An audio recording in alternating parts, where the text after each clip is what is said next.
আজকের এই প্রতিটি ম্যারাথন প্রতিযোগিতার সম্মানিত সভাপতি নড়াইলের সুন্দর জেলা প্রশাসক উপস্থিত রাজনৈতিক দলের নেতৃবৃন্দ, এলাকাবাসী, আসসালামু আলাইকুম রহমতুল্লাহি বরকাতুহু। সর্বপ্রথম আমি আজকের এই জুলাই বিপ্লবের ম্যারাথন প্রতিযোগিতা সর্বপ্রথম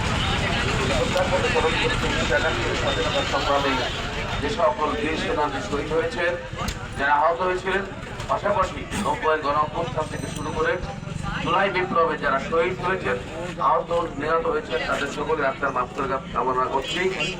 পাশাপাশি আজকে আমরা যে নতুন বাংলাদেশের স্বপ্ন নিয়ে আমরা ঐক্যবদ্ধভাবে গত বছর এই দিনগুলিতে উত্তাল তরঙ্গের মতো আমরা স্বৈরাচারী শেখ হাসিনার বিরুদ্ধে আন্দোলন সংগ্রামে লিপ্ত ছিলাম, সেই আন্দোলনে লড়াইলে আমি নেতৃত্ব দিতে পেরে আর মহান আল্লাহ রাব্বুল আলামিনের কাছে শুকরিয়া জ্ঞাপন করছি। কারণ আমরা ৭১ থেকে নাই, আমরা মুক্তিযুদ্ধ দেখে নাই, কিন্তু 90-এর গণঅভ্যুত্থান দেখেছি এবং জুলাই বিপ্লব দেখেছি।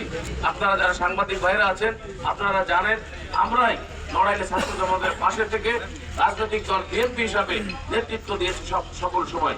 তাই আগামী দিনের বাংলাদেশ গড়ার স্বপ্নে সকলকে ধন্যবাদ জানিয়ে আমি আমার কথা শেষ করছি। বিসমিল্লাহ, আলহামদুলিল্লাহ রাব্বিল আলামিন।